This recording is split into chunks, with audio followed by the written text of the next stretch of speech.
follow, watch us, and enjoy it. Enjoy it. Piggy, and I am joined by Ash. Say hello, Ash. Hello. Hello. This Put is some extra spice on there for you. yeah. Bit of pumpkin spice. It is the season after all. It's the season. I've still not watched any horror movies this Halloween. Damn. I always say, I'm going to do it. This year I'm going to watch a ton of my favourite horror movies. At least I've been busy this month. So. Yeah, yeah. We'll talk about it in the after show with the Strictly Speaking and the Big Brother. I don't know why Hulk Hogan did it to their Big Brother.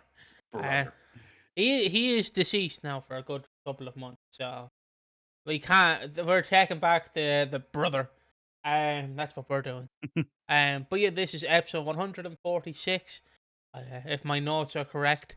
And today's episode is going to cover the biggest storylines and takeaways from week 42 of 2025.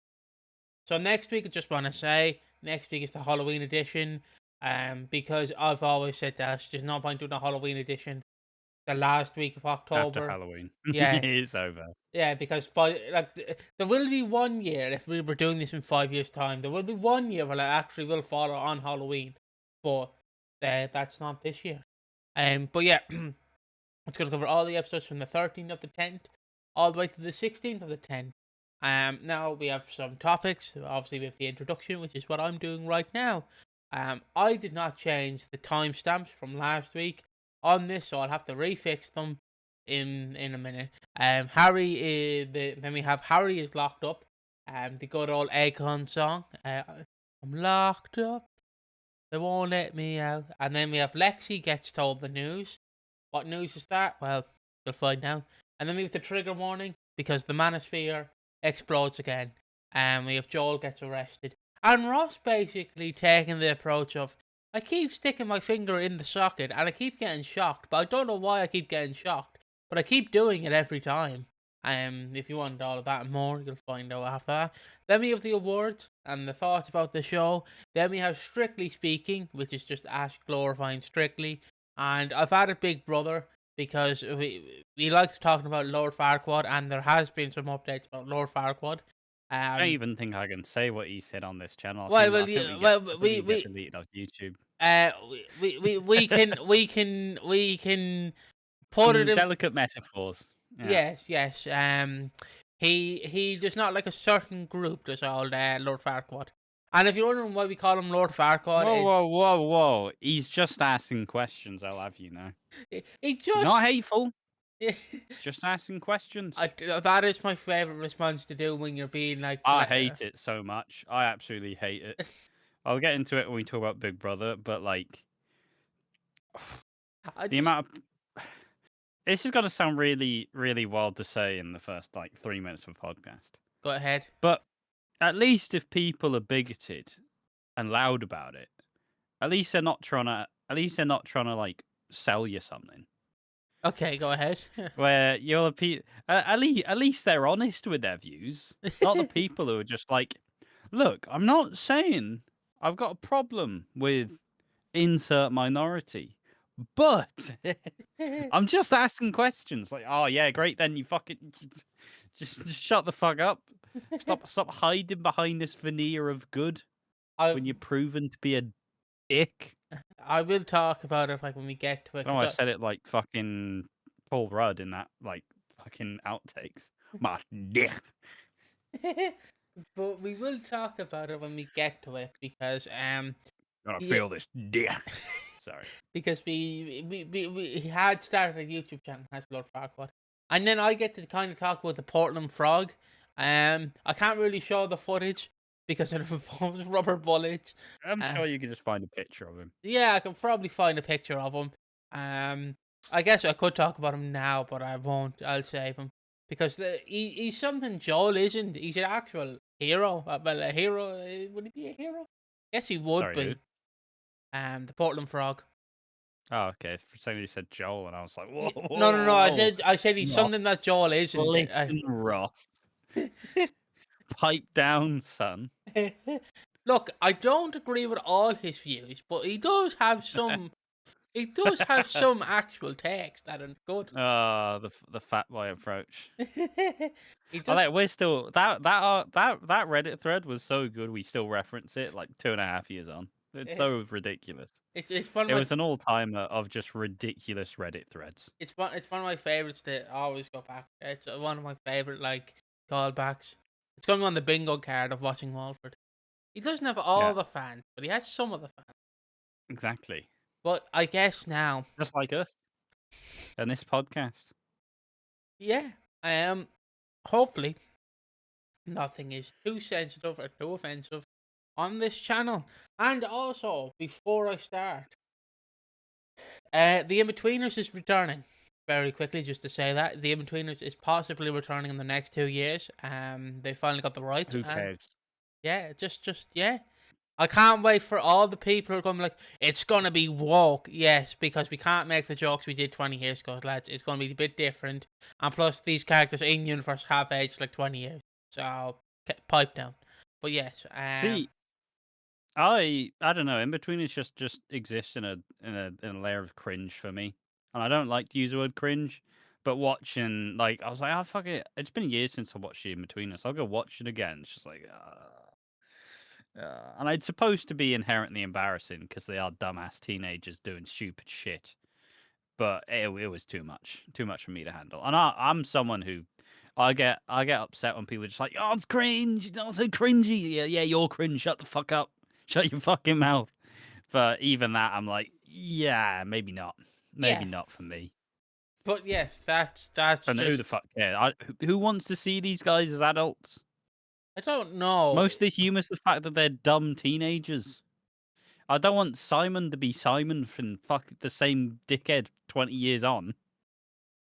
It's more Like of a, Jay's just gonna be like fucking Bart when he gets aged up in The Simpsons, getting with Miss Hoover well we with did. with the little beard. I Not mean, Hoover, the other one, whatever teacher it was. I don't Miss care. Purple. There we are, that one. No, she does. He just gave it Miss Hoover as well, and then he goes, Oh yeah, yeah, and then he goes, I guess that's why they call you Miss Hoover. You know. yeah. Him with his little stubble. I That get. one. Just to very quickly end the in My between yearly stuff. Simpsons reference. Yeah, Lap it up. just to finish. I guess it's gonna be the standpoint of they want to kind of do it like they did with American Pie when they did the reunion, like movie. They want to kind of do it like that, where it's like, have these guys aged well? Well, find out.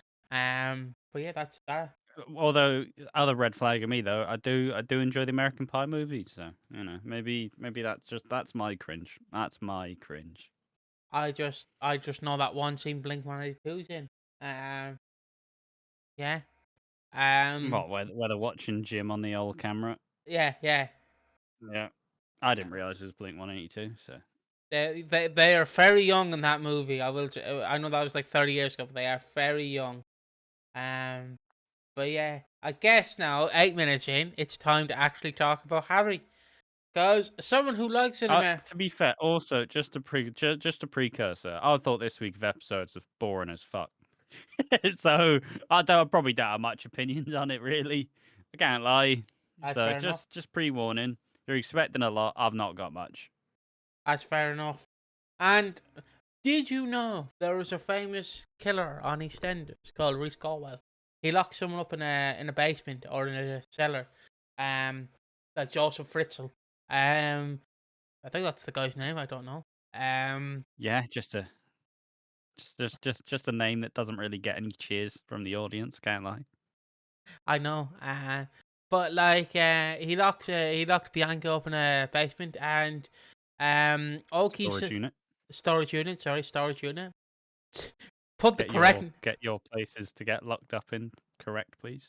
Gonna do the fucking Stan Lee approach where with the tour. Here you can see where Bianca was abused. Here you go. 10 grand, please. That will never not buckle me. Well, not buckle me. Will never not make me like, go, what the fuck. For reference, the guy's trying to do a Stan Lee like documentary about the abuse of Stan Lee, and he said for like 10k he's gonna bring you around the places where Stan Lee was abused. That's a genuine thing. I do not know if his Kickstarter got approved, but yeah, continuing on. So yeah, Oki's seen that. He's seen what Reese did to Bianca, and went, "I'm going to do that to Harry." And Harry is thankfully, Oki actually learned from Reese because he changed him by the leg. I think it's the leg. Um, Yeah. so he won't see the bruises, which is fair enough because like he's not really going to lift his leg, like is he? I'm going to show his leg. He's not going to be like, "Oh, look at this cool ankle press." Yes. But yeah, he locked him up. He doesn't want to set him free because Teddy kind of put him in this situation because Kojo noticed the camera, which was in like the most obvious spot ever if you're hiding a camera.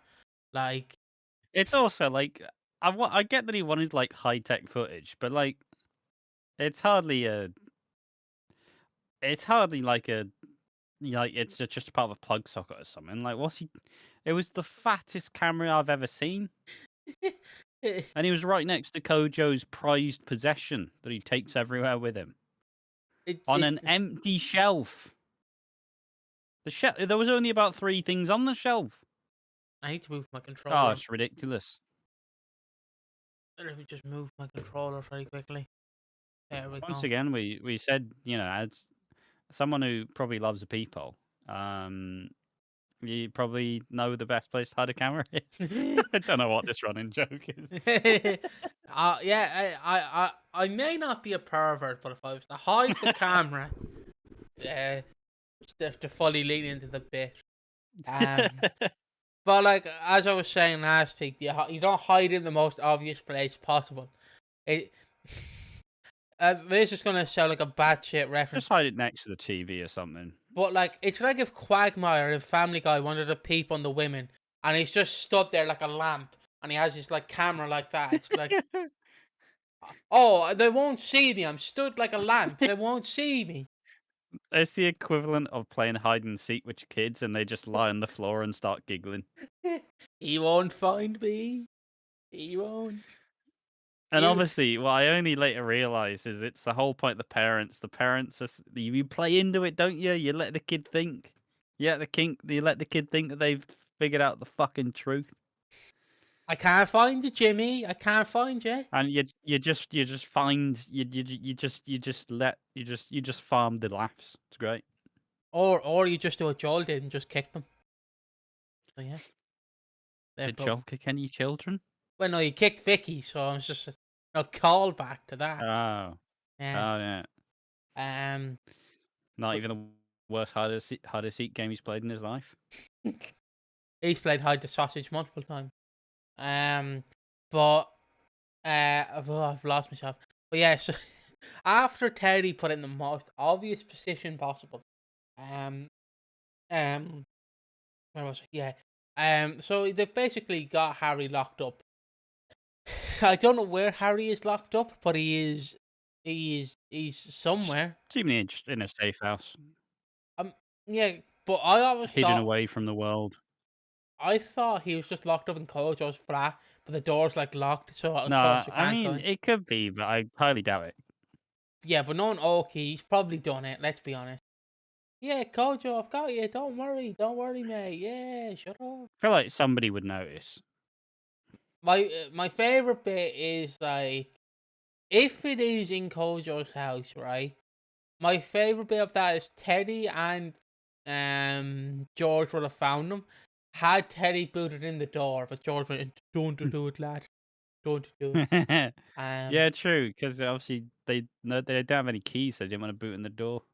Yeah. Mate, if it really is holed up in that flat, that's ridiculous. That's some absolute knobbery. I have to admit, like, I want it to be like not like a serial killer. I want it to be like where Kojo finds him and then Oki chains him to the other side of the bed, so they're both in the bed. So every time someone finds them, they Why are all we get. recreating Saw? Well, you've laced What your a funny ball. game. You've laced your balls with spicy food. You have hot spice. You have 20 minutes to Lick it dig the up. cave. Fucking love the original Saw. Fucking love it. It's alright. It's good fun. I don't love it as much as other people do, but it's good fun. I like the only scary movie thing I like apart from the What's Up is the It's the one with Dr. Phil and Shaq from Scary Shaquille Movie 3. O'Neal. Yeah, in Scary Movie 3, where they do the saw scene. But yeah, just everyone joins in. They all get chained to the bed. They saw their foot off. They escape.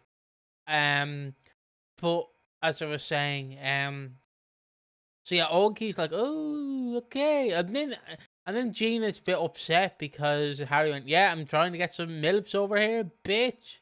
In Cardiff, Well, yeah, 'cause because Gina rings Harry, Oki forces him to answer, and then Harry he basically says, basically it's under the lens of don't raise any suspicion.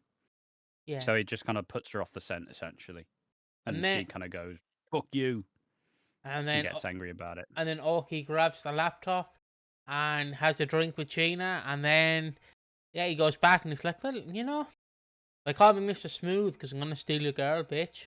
And then just a side note, Ravi is basically, and we'll talk about it later Ravi on.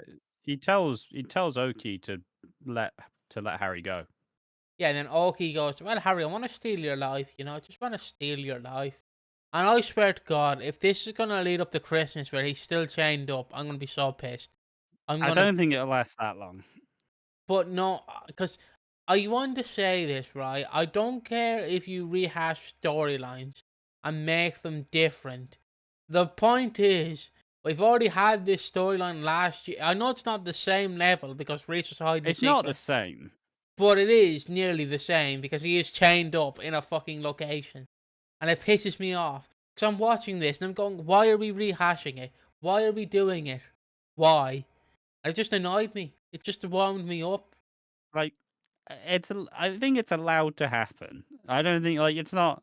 Yeah, yeah, sure. I don't want it to happen. It's gonna be pretty miserable but it's also just because the Bianca stuff was so rotten that it's just if they even do it anywhere else, like yeah, get the fuck off my TV, get the fuck out.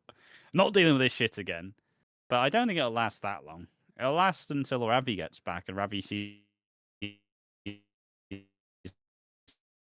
that fucking Harry goes, Oki, I fucking told you to let Harry go. And then, big showdown. Which I would imagine is the way that they're gonna try act like they're gonna try act like Ravi gets his redemption by finally stamping out Oki. Okay, yeah. Because Ravi wasn't the biggest of bad. Obviously, we'll get into why Ravi he's going on a break for now, He's going to Ibiza. and we'll get into why later. Going to Ibiza, lad. The But Venga yeah, bus. it's and yeah, basically throughout though, Oki just basically keeps taunting Harry by being like, "Oh, basically saying I'm gonna fuck your bird." That's what he basically says. That's what he's trying to say. I'm gonna be with Gina. She's gonna be with a real man now.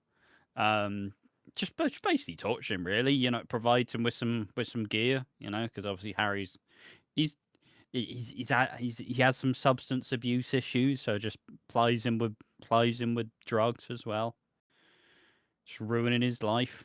Um, all because Harry is too proud to just say, "Hey, it was Teddy who had the camera." So, but then again, after what happened to Kojo, he probably doesn't want that to happen to anyone else in his orbit. So, don't blame him. And yeah, we get some scenes with Oki and Gina. Oki keeps chatting her up, keeps trying to be like, oh. Honestly, with Oki, it's just kind of grooming behavior, really. Like, it's just like, oh, you're really cool. I don't know what Harry's doing. He's an idiot for doing this. But he's like, yeah, I'm an old school gen. Yeah, yeah. It's all this bollocks. And then Yeah. he gets like little details about her that he just wants to lord over Harry. Where she tells him about how she lived in Marbella for a while and that she has a tattoo and she's like, "Oh, where's the tattoo?" He's like, "Family pub." And then he says, "Yeah, I stroked my finger down her tattoo. I think it's a sweet spot." It's like, oh, just gross, just really fucking gross. I'm glad I was watching this, but also not watching this because because I was like doing my coloring book while I was doing it as well on my phone, watching this. So I was like, Piggy gets wheeled out in the nursing home. All right, Piggy, time to watch the 2 hours of EastEnders. Get your colouring book out. That's what I used to do because it's Halloween season. They have all the Halloween pictures. I'm like, yeah, Nice. yeah. I was just watching Thursday's episode, just like, yeah, fuck you, Ross. Woo, 42. It's blue. Yeah. You're not playing bingo. 42, two fat birds. Um, Not quite. but yeah, so that's Harry. He's locked up, like Akon would say. I think it's Akon. I hope I got the right guy. I have no idea. I think it's an Akon song. Now we For some have. reason, every time you say locked up, I think bricked up, and that's just two different things entirely. I touched her tattoo, Harry. Oh, I'm close. Okay, come on, I'm close. Where did you? Where was the tattoo? Where was it located? Oh. The fucking family show, Piggy. Definitely not a family show. I stroked her hair, Harry. Oh, what did it smell like? Strawberries. Oh. All right, enough of that. I just had to do the fucking Spider-Man 3 reference where he goes to, strawberries. Family show. All right. Not even the most unhinged shampoo story I've ever seen in a movie. And I'm gonna tell this story again just because it was a movie I really enjoyed because as a teen, basically, this is gonna be a mad Go ahead. mad teenage life dump. Basically, because of the autism, I'm led to believe. And typically you follow what everybody else kind of does, but as a teenager and as everybody does, you kind of everybody's like, oh, basically trying to figure out what love is. Now, my version of trying to find what love is was watching romance comedies. Because what I've inherently learned is as much as I've tried to give myself a sufficient amount of depth, in some instances I'm still pretty shallow. I'm trying my best. I'm not very good at friends. I'm not very good at people. Not very good at relationships. All that. That's fine. That's water under the bridge. That's why I have an EastEnders podcast. But there was a fucking movie I really liked. It has Freddie Prinze Jr. and Julia Stiles. Obviously, Freddie Prinze Jr. did all the rom-coms, and he did She's All That. Scooby Doo. Shit, Julia Stiles, did had a good part in Dexter. Did Silver Linings Playbook. Did 10 Things I Hate About You. Some of the classics. So watch this, and it's this weird, they're both telling the story about this weird fractured relationship they had when they were in university, and they eventually just break up out of nowhere because she sleeps with someone because she felt locked in and she was in a fucking old man relationship essentially. And he takes the breakup really bad. So what he decides after a good, I don't know the time frame, but after a good chunk of time, he just sat in his flat, he's just talking to spiders and shit. He's just drinking all day. He's lost his mind, and so he concocts a plan where he'd taken a bottle of her shampoo back when they were together because he loved the smell of the shampoo. So he decides, if I drink the shampoo and I survive it, I'm over it. And he drinks the shampoo, gets his stomach pumped, and then they end up getting back together anyways. Let's go. It's so weird. It's such a weird movie. It's called Down to You, I think. I used to love it as a fucking teen, but I watched it not too long ago, and I just went, "Oh, what the fuck was that? What the fuck is this, man?" I love. But it's a fun movie. It's a fun movie. I love a rom-com. Me, I don't know, rom-coms, horror movies. I'm a cliche, basic white girl. I do want to say I was laughing if you read. I love rom-coms. I watched American Pie. Yeah, woo. But yeah, now thankfully after that pervert joke When that Stifler drinks that drink that when he drinks the spiked drink. Oh, it's so romantic. Speaking of romantic, we have Lexi gets told the news. Do we miss any of the Harry stuff? Oh no, and the weekends as Harry takes I don't know what drugs he was given. Like it was just something wrapped in a like a ball of foil, and there was already a like, and because Harry, because doesn't isn't Harry like more of a Coke kind of guy? Yeah, I think so. So, and obviously there was a baggie. So if it's foil, is he getting hooked on the hard stuff? You know what I mean? But there was also like a there was also like a vape. So I don't know. Maybe don't know why I'm trying to analyze what drugs he's gonna be doing.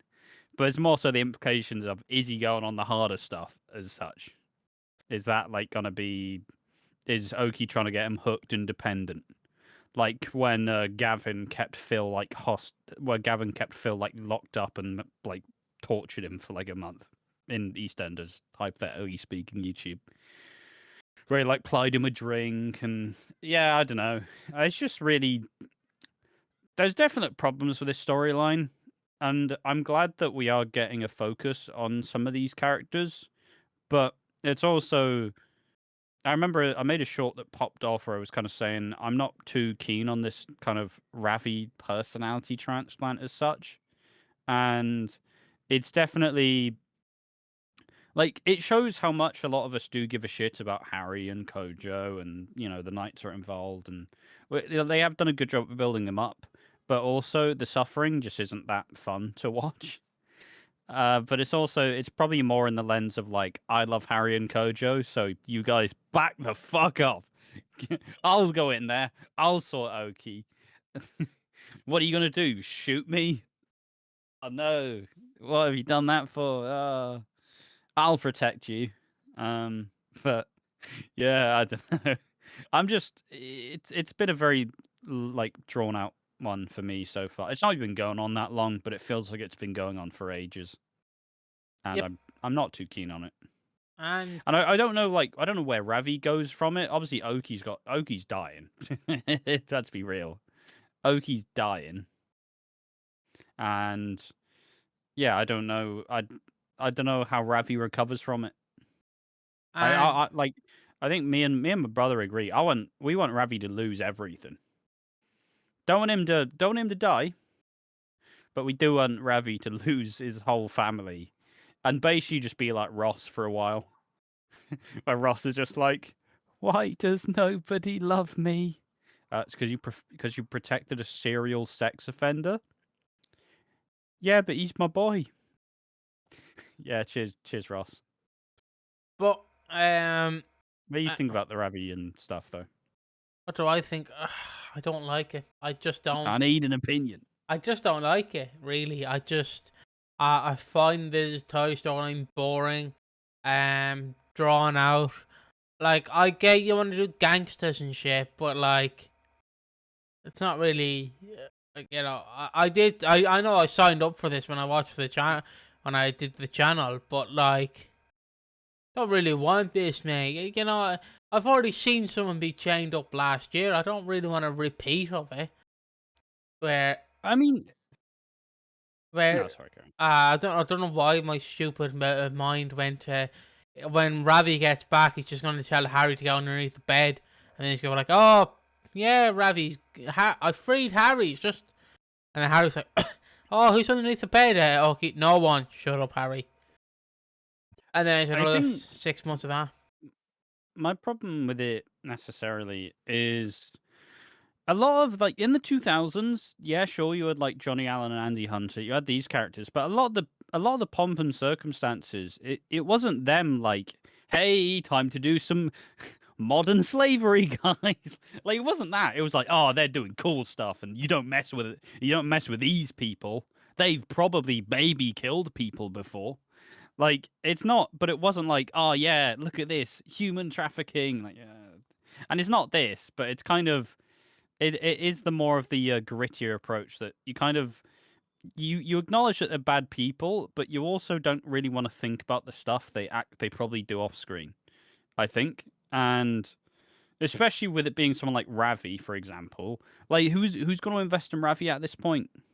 Like, yeah, sure, you wanted Priya and Ravi, but we wanted the Priya and Ravi when Ravi wasn't like being a weird like dealer.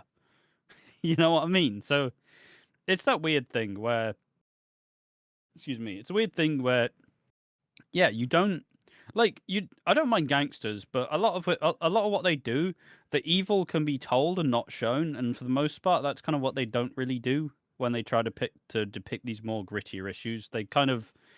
They heavily you heavily suggest they do the dark shit, but you don't talk about it because you still want them to be like available to root for, Yeah, and I that's kind of like, and in this case, who really comes up smelling of roses? Like, Ravi has happily allowed the exploitation of a autistic man and a like what 20-something-year-old guy who's like we've seen and everybody kind of loves him at this point. So it's just kind of that like yeah sure Oki'll probably get killed off at some point and that's fine, or he'll go to prison. But he's gonna get his comeuppance. But you're also damaging Ravi in the process. yeah. And I don't really think that this, like, it doesn't. And the issue with this one as well is it's not like it makes Ravi like a terrifying prospect. It just makes Ravi look like an idiot. Like, so Ravi, so with Ravi, you have him who we're a dealer now. Here's the job. Here's Oki. Oki is a loose cannon who will constantly like belittle him, not show any respect to him, and make his own choices and scupper up the plan. And Harry, who is also an idiot and is not very useful. This is his crew. This is Ravi's crew. And all they've done is make constant mistakes. They've made mistakes so many times, and Ravi just goes, "Yeah, we'll sort it out next time, you idiots." Like, you chose this crew. This is your fault. They're shit. You only look like an idiot for even being involved, and we're not even seeing him like make a bunch of money and become like, Qualified. he's not even making a shitload of money and like be like, yeah, well, this is the price you pay to be rich. Like, he doesn't even look like his life has gotten better for it either. So, like, what's the fucking point? I would agree with this wholeheartedly. It's like when Bob the Builder built the Berlin Wall, but then Spud came along and destroyed it. Um, but yeah, I don't get this at all. I just don't like this storyline. I like the only way I can compare it to is with a wrestling sort of reference. I know, typical, but and I know he's not on the same level as this character as Gojo, but it's just reminding me sort of like Triple H when he like kind of took advantage of Eugene. I know it's not the same level. If you don't know, Eugene was a character who was depicted who had Autism. yeah, I think it was autism. Um, Yeah. and if you don't know, Triple H was a big, massive baddie in the 2000s. I don't mean baddie in wow, he has a thick ass. I mean like a bad guy. And the entire point was you wanted to see Triple H get his comeuppance. He didn't because he basically told everyone I'm going over. But he did in the end, sort of. He did lose, but it's the same with this in a sort of way where it's like, how does this benefit Ravi? Because it's like, woo, you took advantage of an autistic man, but your daughter, who is a minor, was caught and was filmed online, and a video has been uploaded online of her having sex with another minor. Woo, CP, and it's like, what, what do you like? I, I, I don't know. I generally don't, because like Yeah, I think it's just you don't know how to feel about it. Like, like, do you like Ravi now because he's actually trying to be a good dad and trying to protect his daughter? Because we like Avani and we want Avani to be safe and not have to deal with any more shit. But also, he's still manipulating and happily allowed someone to groom Kojo. yeah. So, yeah. Is it a situation where it's like it's acceptable because it's the dating industry, but it's not because, again, I know Kojo has his own, he can speak his own mind and he can do his Yeah, own actions. Kojo is his own man. Yes, but the problem is Kojo sees the good in everyone. He doesn't see the bad. I know that might sound wrong. He doesn't I really think see. the perfect example is in psychology, you basically have something called informed consent, right? Where when you go into a study, you're basically fully briefed on what it is and what's going to happen and how. And at that point, with when you know exactly what you're expected to do, then you can actually make a better then you can actually make a more thought out choice as to whether you do it. But Koji doesn't really have that. He doesn't really have that buffer because I mean, being on the spectrum, naivety is probably something of a bit of a problem, But sometimes the nuance doesn't necessarily get caught, you know. Oh, hey, we should do this. It'd be fun. Like the amount of even in comparison to me, I think a reason I was never bullied is because if people ever made any digs, I would be too slow to realize it was a dig. So it's like, oh, they were taking the piss out of you. Oh, fair enough. Oh well. But They're gone now. I didn't realize at the time, but yeah, it sounds. but There's just a certain nuance and kind of understanding that you don't get. It's not necessarily binary because it's never that simple, but it's definitely it's that there's layers to it, right? There are layers, and not everybody. I mean, not everybody with autism is the same. yeah, Everybody has different kind of tendencies and different attitudes and different of how things will go. And I mean, otherwise, it's just kind of. But yeah, Kojo's not. He's not really. I mean, he is equipped to live by himself. Seemingly, he can do that, but he's also probably not best equipped to. Well, his trust will be manipulated. Essentially, there we are. That was a very long-winded way to say that. Fucking hell. Sorry. but yeah, see. I don't know how just to end it. I just don't know how you want us to feel, because in one instance you're like, but if Vanny her trust was broken, it's like yes, but Kojo's trust is also being broken. Two wrongs don't make a right. You know what I mean? Yeah. So it's like Yeah, but I don't think they want us to root for Avi, though. I think what they yeah, want for this storyline is obviously you build up Kojo, you build up Harry, you build up a bunch more tension around Harry and Gina and make their relationship feel a little bit more tested. You throw in the families into the mix. You're going to see how George and Teddy react, and even Nicola react to this revelation. And then from there, it essentially goes, fuck Harry, fuck Oki, get rid of both of them if possible. So I think they're doing a good job. It's just with these sorts of storylines, it is going to be a slog. yeah, One thing I will say, they didn't actually announce the storyline ahead of time.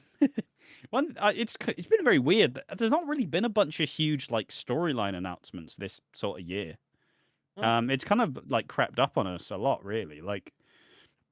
I saw Coronation Street, for example. They're doing a same-sex relationship, domestic violence storyline, and they kind of went, yeah, and it just came out of nowhere, like, oh shit, this is where it's going.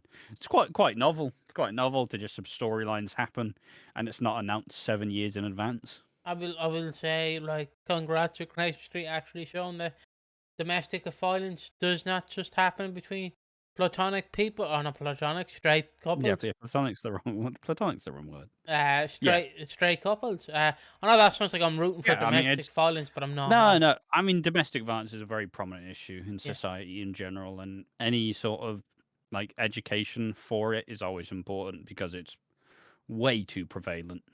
but don't forget Coronation Street is deemed too woke now, so that's why they're going under, according to New Zealand man himself. Yeah, the reason they did it is for DEI. It's not for actually education or Yeah, yeah. representing it. Just DEI. Yeah, DEI they hired a DEI writer. That was the problem. If you don't know the video we're referencing, well, you can find out on our channel. Ash did an entire reactions to it. Because if I did the reactions, I would just be saying your religion is shit, mate. And Ash went, I do not want that on my channel, please. I went, all right. But yeah, moving on.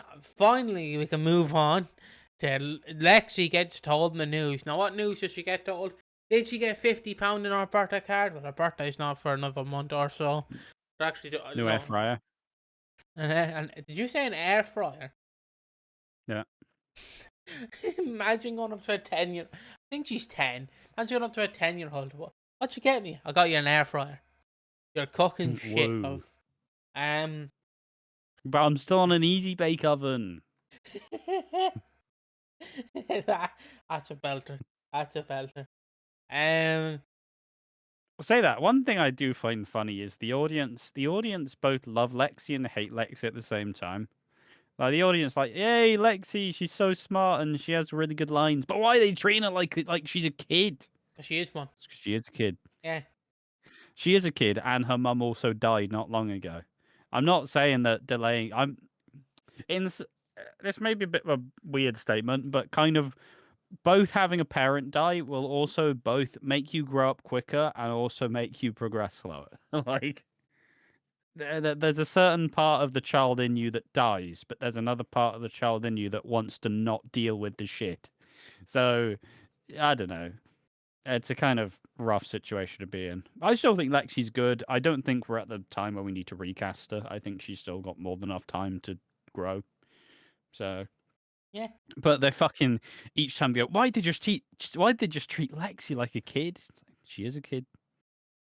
But what has Lexi done? Well, she's back from holiday, and she's a bit suspicious about why Johnny is lingering around Callum a bit too much. Bit Apparently suspicious she's 13. in universe. Yeah. Uh, yeah, that would add up because she was born in 2012. But Yeah, because it was whilst Billy was doing ma- the Olympic torch. yeah, and she is apparently going through puberty. I was alluded to a few months ago. Guys, it was alluded to. Okay, remember she got locked in the bathroom, and then Johnny went, "Yeah, I know she's Yeah, going yeah. through some stuff." No, I'm not fucking. I'm not like googling when do women go through uh fucking puberty. But yeah, I was going to say menopause, and then I realized menopause is the wrong one. Menopause is when you're 50. And I don't think she's a 50-year-old. I don't think. I could be wrong. Could be an orphan situation, the movie. Yeah, I'm just getting all the movie references. I have to act like I've been watching horror this month. Oh wow, she's like the kid that gets killed by Art the Clown. Wow, wow. I've only seen Terrifier 3. Only watched it for the trains up the arse bit. But yeah, anyways, this is not about Terrifier. This is about Lexi. So yeah, Johnny and Callum are kind of like Johnny once got Callum, tell her, tell her, tell her. It's like when you get a dog for Christmas, and you really want to share it with the whole world, but your parents are like, let's just take it slow, please, and yeah, so it's like again a dog for. I don't know what that example is. Well, I'm not getting a dog. I guess going to Disneyland, you just want to share with everyone. And your parents are like, no, keep it Well, quiet. it just the weird bit about Johnny is he's been really reserved about the whole thing until suddenly Lexi gets back. And then he's like, "Oh, it's Callum, can we tell Lexi right now?" No, she's only just got back. Yeah, but if we tell her right now, she'll get over it, and then we can be happy and get married and have tons of kids. So, huh? No, Johnny, give me some time. I'll tell her. Yeah, but if we tell her now, it'll all be fine. It's like, and he still doesn't budge. And then Johnny just inserts himself in a situation, says, "Yes, Lexi, we're in love, we're together." And Ben is stinky. It's, like I don't know why the fuck. I don't know what happened to Johnny. Like I don't know what happened to him, but he absolutely lost his bottle. Yeah, So and he tells Lexi without Callum's permission, and Lexi goes, "Oh, that's fine then." And then she starts to dick him about. but I just like to imagine she slams the door and starts listening to My Chemical Romance. Um, Yeah, no. I'm not okay. One day, my father Took me into the city to one. join the Black Parade. She can even change the lyrics. One day, my granddad carried the Olympic torch. Work in progress. Not Working, quite there yet. yeah, yeah, but yeah, Those are the two MCR songs I remember. I know I Helena. say that one of my brothers despised fucking My Chemical Romance, so Um, it wasn't allowed on in the house. I know Helena. I'm not okay. Black Parade, and Yeah. some others. I just know the fun fact that Twilight was written because of yeah, the woman just wanted to shag Jared Way, and then Luigi Manaloni or whatever the fuck his name is, the guy who killed a CEO. Apparently they found a shit ton of My Chemical Romance's like songs on his phone, and someone just said that's a new butterfly effect of 9/11 happening. So there you go. But just a bit of history I don't know there. where the fuck any of that came from. Just talking about My Chemical Romance, I just wanted to bring up the It was fucking. like when I was browsing YouTube, just looking at people who did like D&D stuff, and then a guy talking about D&D he starts talking about how people start lying about their dice rolls on, like, I don't remember what the program is, but they start lying about their dice rolls, and he's a good character because he believes that 9/11 was fake. Sorry, I'm here for a D&D tutorial, homie. Stay in your fucking lane. Like, I'm just asking you how to do the dice rolls in fucking quick roll or whatever it's called. It's like, what? Where did that come from? It's side And note. it's like, and it was the one thing as well. It was video. He had like 100 views. Like, oh, the algorithm's working. I Sorry. just, just to end the 9/11 talk. One of the things, right, that always will No. never. Not, I don't want to say laugh because it sounds horrendous. So I say laugh, but Uh, Jesse Ventura, right? If you don't know, he believes 9/11 was an inside job. Jesse Ventura is a famous actor, governor of. He was a governor. He was a wrestler. he's not a famous actor. Fuck off. I gotta big him up. I love Jesse. He was a bodybuilder as well. And one of the things that always sticks out to my mind, because obviously as a teenager, I believe 9/11 was an inside job, but let's not get into that. And I found a documentary of him, and he's going to the families who lost people in 9/11, going up to them, going, "It was an inside job, wasn't it?" And I'm like, I know this is 2009, lads, but Jesse, maybe don't go up to the actual victims of the families and be like, "It was an inside job, wasn't it?" And then obviously you have the victims of the family members who grieve their like loss of their person, and they're like, "Yeah, I agree with you. It just doesn't add up. Just doesn't add up. Like, what the fuck's going on here?"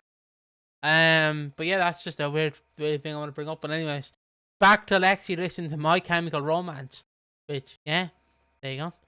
Oh, something disconnected. What disconnected? Oh, my drive. Um, where was I? um. So yeah, Lexi. Yeah, just start sticking around with Johnny. Just like goes, well, Johnny. You're shit. Your haircut's shit. Everything's shit. Can we order He takeaway, please? proceeds to send an email to all his like work people, basically saying he's a home wrecking little hussy. I don't know. I don't know what you call them, but essentially saying this guy is untrustworthy, and all of you who read this smell. Yeah. And then Johnny's like, I'm gonna get fired. I'm gonna lose my job. Don't know why I'm referencing that bald nonce, but however.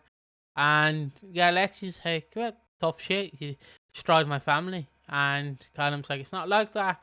Lexi, it's not like that at all. And then Lexi's like, if you had to choose, hypothetically speaking, you had to choose between me or Johnny, who would you choose? And Callum's like, obviously you. And she's like, break up with Johnny then. And he's like, no, no, I'm not doing that, Lexi. No. But Lexi's like, come on, you know you want Next to. he goes, it's like that, and that's the way it is, and starts moonwalking across the house. Um, yeah, fair enough. And then yeah, they order food, and yeah, she sends emails, and then Johnny's like, what? What? That's pretty much what happens. That's pretty much it. He gets fired. He gets fired from his job. Oh, does he? Tough Yeah, he shit. gets fired because he writes up a business proposal and sends it to everybody in his contacts list, like 3 drinks deep, Ah, and then he gets fired. So fair enough. Well, it's his own fault he got fired, man. yeah, Yeah, get fucked, Johnny.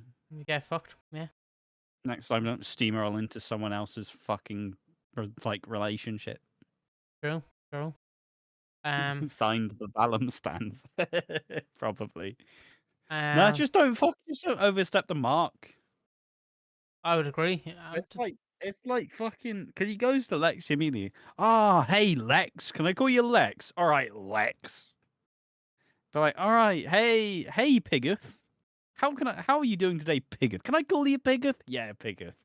Fucking like what? Pigster. Just use a fucking name. She's not called Alexis. She's called Lexi. That's a fucking name. Why do you need to shorten the name Alexi? Or why do you need to shorten the name Lexi? It's a Yeah, short name. yeah, yeah. Um, Like, all right, time to shorten the name Ben. B. Fucking, sir, it's only one syllable, anyways. Big Grow up. B, Big B on the mic. Um. Anyways, it's now time. Oh God. We're still on it. We're still here. Trigger warning. The manosphere is mentioned. You know the drill. There's going to be deep topics. Not deep topics. Going to be deep. Unless you want me to say something on Lexi gets told in the news, or you. No. Yeah. So like I said, trigger warning. This will have some heavy talks about stuff Joel has done and what is the future for the character. So if you want to tune out and go and skip to the final segments of the awards or strictly speaking, a Big Brother or the after show, go ahead. I will not judge, and yeah, that will be that. But if you want to stay with us, thank you for sticking around. Thank you for enjoying my awkwardness of discussing this, and let's get into it. So yeah, Joel. So we kick off from that bad choice of words, but we start off from last week where Blow. yeah, we start from where we ended last week, where Vicky is left unconscious on the ground, and Ross sees Joel, and Ross just immediately does a Haley Slater. He's like, "I love you, He man." apologizes to him. Yeah, he goes, "I love you, man. I think you're a great guy. You're a cool kid. Nothing. You don't mean to wrong anyone." And I'm sat there, and I understand, and I will have to keep prefacing this. He is a father, and it must be extremely difficult if you're in this situation. But Ross, Yes. he's already a sex offender. Like, by technicality, he already is, because he was taking upskirt photos. He can't really be a good kid if he's doing that, you know? Like, I know he can change his ways, but I know he's not technically on the list. He has been enabled. He has been enabled Yeah, to like progress his behavior. yeah, which like is extremely like I get what you mean, but at the same time, you know what I mean. You just can't really But you are congratulate a him. part of the problem. Yeah, which is what we will be discussing more later on, because he is a part of the problem. Yeah. And also I just realized my camera sort of moved, don't I? Um, he is a part of the problem. And what I want to say is, throughout the entire week, you see both sides, where Joel is obviously being defenseless, and saying it's just he's trying to basically lie his way through it. The one thing that is mental, I will say, because how it goes is Vicky stumbles into the Vic having gotten beaten up, so obviously she gets taken to hospital, and then the police are wondering what happened. And Joe Ross doesn't he finds out pretty late, and he doesn't really believe. Like people are saying, your kid probably did this. It was definitely Joel. It was definitely Joel, and if you don't believe it, you are a fucking idiot. And Ross just goes. Ross does the pirate software and just goes, nah, nah, it's not my fault. Not my, he wouldn't do it. But also Ross isn't because of obviously finding out that Vicky's been attacked. He isn't Joel's uh, adult. But essentially, Ross speaks to Vicky. Is very worried about it. She's pretty. He gets a pretty rough reception from Sharon and Zach, who are all like, "What the fuck?" You know what I mean? This is messed up. Why would you do this? So Ross goes back to the house and has to, and he looks on the laptop, knowing that Joel is an idiot, and he backs up everything on the laptop, or at least maybe it's on the cloud, but it's all on the laptop. And then he finds like a nice little picture of him and Tommy, and then proceeds to find the video of him booting Vicky in the stomach. And at this point, he sees this and hands Joel into the police essentially. Like I think he's in the Slater garage, the Slater garage. He's in the Slater garage, and the police comes in, and then the second he gets led in by the police, all of his like macho man, oh yeah, all of his macho kind of image all fades. He's like, Dad, it's like Ben when he gets taken down to the cell in like when Charlie Jones him in like 2007 or whatever after he hits Lucas Johnson. What an unreasonable reference and long-winded thing. But like Phil's like Phil, he's like Ben, Phil. It's just getting led down, anyways.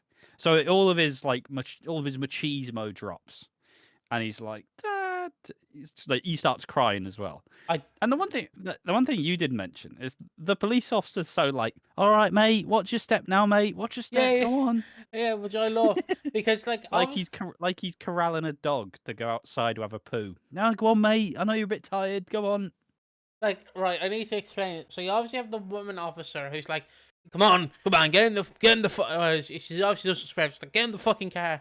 You just have this old guy, well, he's not old, but you just have this guy just going, it's alright, mate, come on, watch your step, watch your step, watch your step, watch your step, just I like mean, yeah, that. they have to be nicer because he's a teenager, but also, I assume they have body cams. They ain't. They ain't. Most police officers, if the body cam's on, they're on their best behavior. They're not saying anything that could possibly get anything thrown out. They're doing it all by the book. But, yeah, so his image quickly fades. And also, you do get this. I did move my camera, by the way, so it's no longer on my table. But you do get this lovely image, not image, but you do get this lovely scene of Zoe with Tommy basically saying the reason why all Slater women, you Slater women, the callback to that, we all have this image is because men treated us harshly. And if you know something we don't know, Tommy, let us know. Do the right thing. Basically saying, look, he might be your mate, but at the end of the day, if he did do this, it could be a lot worse for you as well. So do the right thing, Tommy, and don't be a fucking idiot. Basically, is what she Yeah. says. Because again, as much as like it would be fun to help him get clothes and give him tea and give him biscuits and sandwiches, you're just implicating yourself. So the best thing to do is, I know like snitches get stitches, rap snitches, telling all their business. But I know I don't know why I made a MF Doom reference, but I know that like that whole thing. But like in this instance, yeah, just get rid of him because yeah, if you keep him around, Tommy, he's just gonna put his views on you. Oh, he's gonna poison his mind. Yeah, it's basically the only reference I have is Peter Parker and the symbiote. It's basically going to take you over and not corrupt. I don't want to say corrupt, but He would be the devil on his shoulder. yeah, because obviously Joel confronts Tom. Well, doesn't confront him. He goes to Tommy, and he's like, "Yeah, I've showed Vicky what a real man is." And he's like doing this macho man. Oh yeah, I don't know why I keep saying macho man, but yeah, he's like doing this macho thing where he's like, "Yeah, I showed her what a real man is." And Tommy's like, "Did you hit her?" And Joel's like, "No, I shoved her, but I didn't hit her." Okay, maybe I did hit her, but I didn't hit her, but I might have. Yeah. And Tommy's like, This disgusts him. This disgusts Tommy because yeah, obviously Tommy's done this before. So, but Tommy's also learnt that that's not what you do. So it's kind of it's a difference in kind of attitudes really, where yeah, Tommy just isn't. Tommy he's not the kid he was before, and that's still an important piece. And I've seen like some people, because I was talking to my brother about it, and he was kind of like saying how he was at first saying how maybe Tommy's just kind of a bit because he was kind of complicit. And I went, well, he didn't really know what Joel was. Yeah, sure, he was spouting the nonsense. That you can critique him for. That one is uh, that one you can fully give him grief for because he was spouting the same nonsense. It's harmful rhetoric, but in terms of like, he didn't really know that he didn't really he was kind of shocked by the video that Joel showed him of Ivani. He was pretty shocked. And he probably said some not so nice words. And then with the woman on the tube, he didn't know what Joel was going to do, and then when it happened, he was like, "Stop it!" Tried to make a stand. And then once again, being told about Vicky, Tommy, he asked him, and he wasn't really praising him. He wasn't really being like, "Oh yeah, that's cool, mate." He's just kind of like, "What?" Then it's like, "All right, did you hit her?" Yeah, I shoved her, and then he's like, "I guess this is fine." But even then, Joel was kind of like blackmailing him, essentially saying, "Hey, your voice is on that video too, bitch.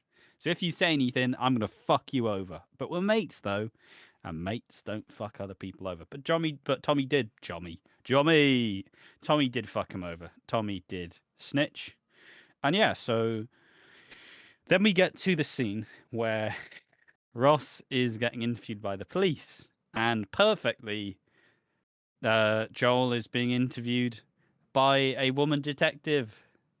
And I guess in some way, I can understand if people may feel slightly bad over the fact that Joel is so deep that even when he's being interviewed for a very serious crime, he can actually look beyond his his really awful attitudes towards women. So like he's even getting interviewed by, and like the police is still a heavily male dominated field. So to actually get up to a decent level in the police, like as a woman, still a pretty big fucking deal. Yeah. So to have flourished in what is a fairly male dominated environment, to then like be in a position of power, be a detective. Joel still is being like, "Oh, what? So you hate me because I'm saying the truth?" And this is all bollocks, and this is all essentially saying this is all rigged. Fuck you.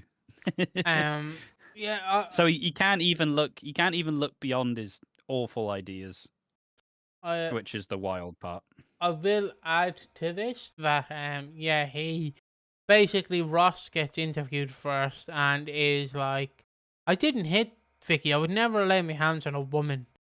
And they because his like knuckles are bruised basically, and Yeah. he's like, I would never lay my hands on a woman. And then he goes and looks at the video, and then he obviously asks Tommy, "Where is Joel?" And then the police go, "Get on the ground, get on the fucking ground, get on the ground, you wanker." They don't do. They kind of are aggressive. They're aggressive in that tone because, yeah. I know he's a teenager, so they're kind of less aggressive, but they still are very aggressive. Except for that one police officer who's politely asking him to watch his step. And then, obviously, they ask for an adult, but Ross doesn't want to be the adult. So Julie, steps in, and Julie is his like adult supervisor, I guess, Responsible adult. responsible adult. And which is even funnier in my eyes is the fact that you have Joel, who's after, can I say, battering a woman, because he has done it, and then he's being represented by a woman, and then a woman is also like a detective is also in like Like in basically interrogating him. yeah. So he's after like hitting a woman, or if you're Sean Connery, smacking a bitch, which that's what Sean Connery would say. And he's after hitting like a woman, and then a woman detective has brought him down, is questioning him while a woman is his responsible adult. That is perfect. That is justice. That is irony. That is irony and a half. That is the greatest. That the only comparison I have, and I don't know why I have this comparison, is like when there was this indie wrestling company that I just seen a clip of, where this indie wrestler was like going up to a person in a wheelchair, like jumping up and down, going, "I can jump, you can't." Right? And I know this is a weird comparison, but just stick with me. So he's like doing the "I can jump, you can't." He gets into the ring, right? He does like his match. I don't know how the match went. I don't have the footage. I couldn't see the match. But I did see the highlight where he jumps off the rope, and I think he breaks his knee, or he just breaks his leg, and I'm like, that is sweet irony. Irony. Yeah. Yeah.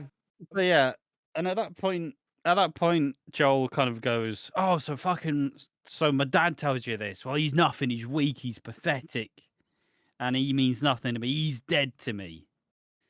And then we don't actually see Joel, and they just say, "Yeah, he's just going on patrol." So we don't actually see it. Will we see Joel again? Yeah. Yeah, Seems probably. seems like we will. But then we have the opposite side of the coin. We have Ross, where everyone's like, Ross. What?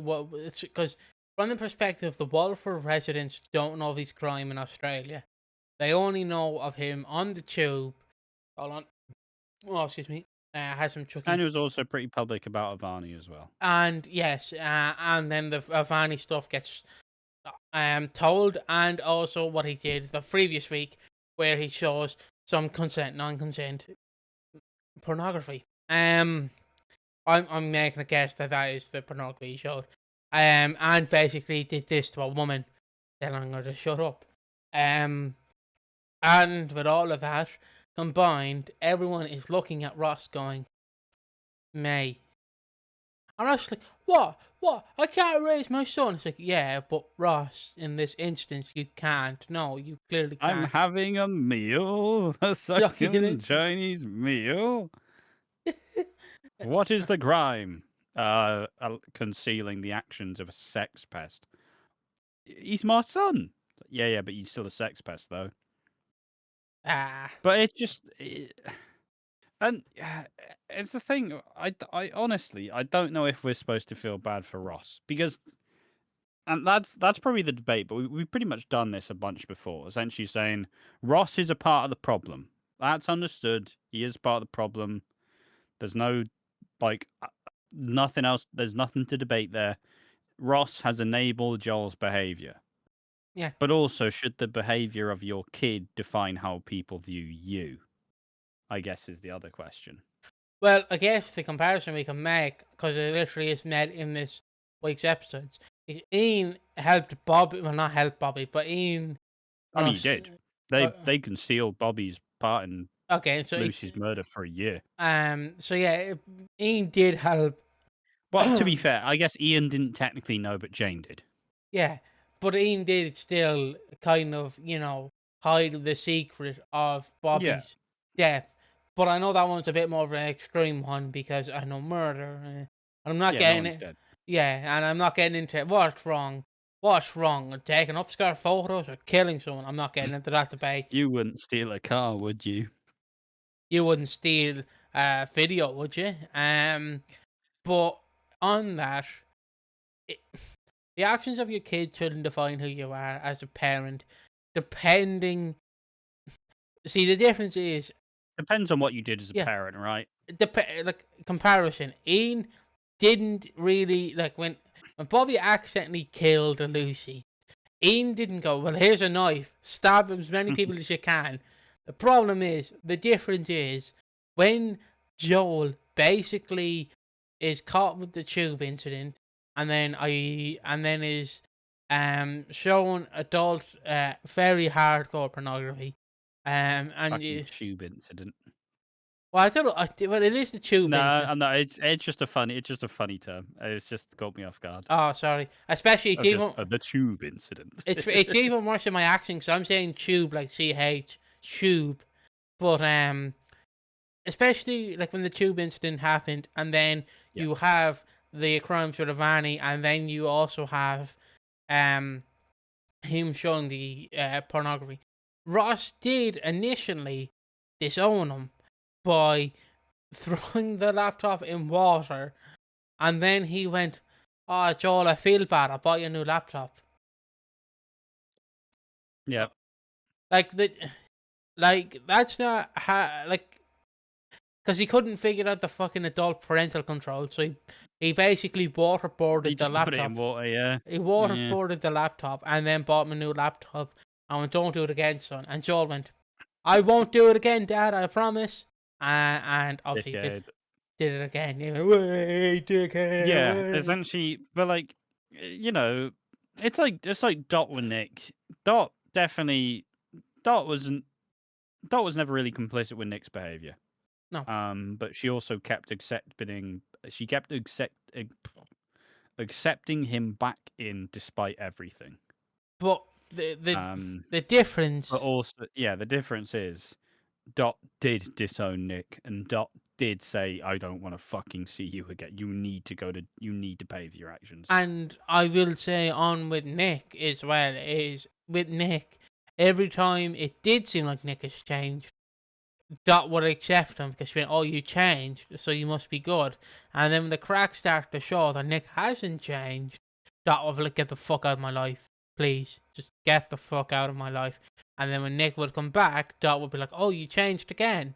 It's the more so Nick was like, basically, what animal is it that like sheds the skin and then is reborn? Uh, Reborn. Do you not mean a snake? yeah, like kind of like a snake where he would kind of. Where they shed the skin. Yeah, where he's shed his skin, and then it's like, "Oh, you changed," and then you just see that he hasn't. Not sure where getting reborn comes from, but yeah, shedding the skin. Yeah. Yeah, um, but yeah, it's this kind of same thing. But the problem is Joel is completely different because his image was, "Yeah, I have changed, Dad. I didn't take as many upskirt photos. I only took 2 instead of 5." Just like, okay, you gonna disown him? No. Okay, well, what are you gonna do then? And it's like, nothing. Okay, so you're not going to be a parent? No. Okay, so what are you going to do? Nothing again. Fair enough. And that's all he did. And then you generally see Vicky being like, "I'm fed up with your shit. Leave me alone, man. Leave me alone, please. Get out of my house. I don't know you." Um, and then you later see Ross, like, everyone's like disowning him. The only person who sees good in him is Harvey and Anthony. Don't know how the fuck Anthony's still here. I thought he Well, fucked Anthony off. doesn't, but Harvey does, and Yeah. obviously Harvey's got the history where his son was a member of the far right, anti-Muslims, basically anti anyone who wasn't white, um, and I mean, they were going to set a bomb in the Archie Bargy, which I don't think ever. I don't know. The stunt got cancelled or something. It was very weird. Do you It know what was their a very favourite weird drink time. is? Oh God. Guinness, because it's white on top and black on bottom. It's not bad. It's not bad, honestly. Fair play. Um, fucking hell. That's All a right. I that's don't a even know bel- where the fuck I was going. that's a Where belter. am I going with this? Yeah, Harvey had to deal with his son being a racist, and Harvey was kind of complicit as well, as he also did kind of share some of the same opinions. But he wasn't like hateful about it. He was kind of just like, he was asking questions. But he wasn't like racially abusing people and attacking people, and. But in the same way, Harvey had to kind of go through the same process he did. It's not the same. It's a different manner of crime, but in the same way, you can kind of understand where basically Harvey empathizes with Ross and wants to help him. Kathy doesn't want him to help. Ian doesn't want to help him initially, and then Ross kind of does this big speech where it's like, "What? Do you guys know what you kids are looking at all the time?" Basically saying it's not my fault, which it kind of is. What is he, Gene Snitsky? It is a very woe is me type approach where it's like, look, it's not my fault. I can't control everything he does, which is true. But the stuff you could control, you didn't control.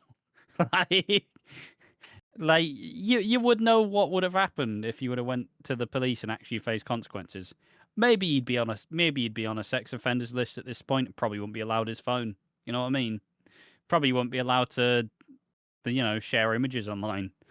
That happens, but not but it doesn't happen because they enabled Joel's behavior. So yeah, Ross does this big speech, and they kind of feel a little bit bad for him. Ian, and then he like accidentally cuts himself on a beer bottle that smashes, and Harvey and Anthony bring him back to Ian's, and then go, "Ah, fine, I'll let you in." And this is as Vicky and Sharon and Kathy are all go into the Peak District and for a couple of days out. So they kind of accept it. Vicky feels like she understands Ross's kind of plight in the same way. And yeah, I suppose the final bit I think is some more stuff on Avani, where they go to Avani, and I don't remember what the specific woman's title was.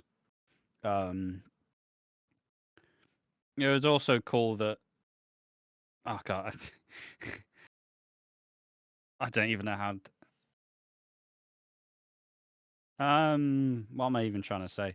It's very cool that the like social worker just had a very clear like disability and had kind of it was just happily broadcast, which was fun. It's always nice to see it out there.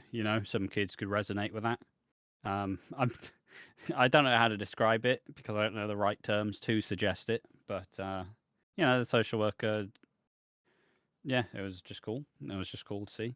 Nice Yeah, to see on EastEnders. yeah, and the Um, social worker basically goes, "Look, Ivani, this is very hard for me to say to you, but considering you're a minor, I just want to let you know that Joel, we found some videos on his device that showed that he had some sexual relations with you, and they were put online. Um, people are buying them and sharing them. We're trying hard to get them down, but obviously, if you know what they say on the internet, what goes up on the internet never really goes down on the internet. Um, some I know it's what you put up on the internet stays up forever is the actual quote, but yeah. And Avani is heartbroken by this.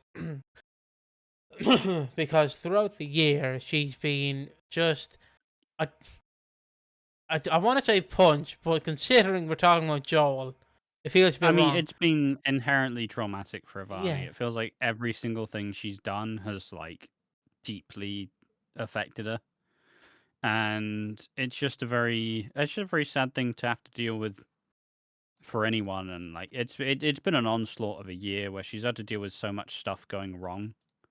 Where she thinks finally, I've finally built myself back up after the strip search by the police, and after the like little blip with Joel, and now suddenly after I've finally found a little bit of peace, now it's come back to bite me again, because now one of the most intimate things, one of the most vulnerable positions she's been in, it's now been leaked on, it's now online, and a lot of people have seen it. So it's another thing that just has, I don't know, it's just brutal. It's just brutal, really. So she's obviously just having a breakdown over it, just fully just sobbing. Um, and reasonably so. Like it's been a horrendous year for Ivani, but and yeah, Ravi and Priya go, hey, let's get away. Let's get away. Let's spend some time away. Maybe it won't help it, but maybe getting away from everything, maybe it'll be a nice little break, and then you can start to kind of piece the puzzle back together. But yeah, a brutal year for Ivani. But still important to say that this is why the actress was an older actor, seemingly, because she's been given some of the most serious teen stuff out of anyone. So she's been knocking it all out of the park as well. So yeah, yeah. but it's just really good. It's really good stuff. I do laugh at Ross's "woe is me" act. Like, I don't feel bad for. I can understand feeling bad for him, but I also don't, because he did enable the behavior. So It yeah, just how it is. you can feel I can bad. understand why he feels dismissed, but also maybe give it a week. Maybe just give it a week and go, all right, I've given time. I've given everyone time to breathe. I'm sorry, and then go from there. Not like right the next day. Maybe just sit in the hotel, have a pot noodle, and have a wank, and then you'll be fine. And we'll just wait for it all to blow over. Go to the Winchester, maybe. But yeah, I I get messages from my friend Flora who looks at the EastEnders. They're also subscribed for this channel and do appear in our live streams sometimes.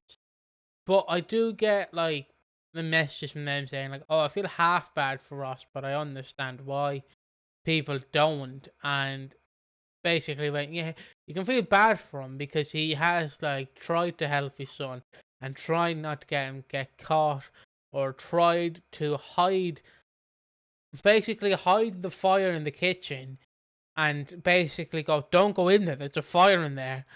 And he's just let it spread now throughout the entire house. Like he couldn't keep it under wraps, but you can understand why, because he doesn't want his son to be a criminal. He wants to see the good in his son.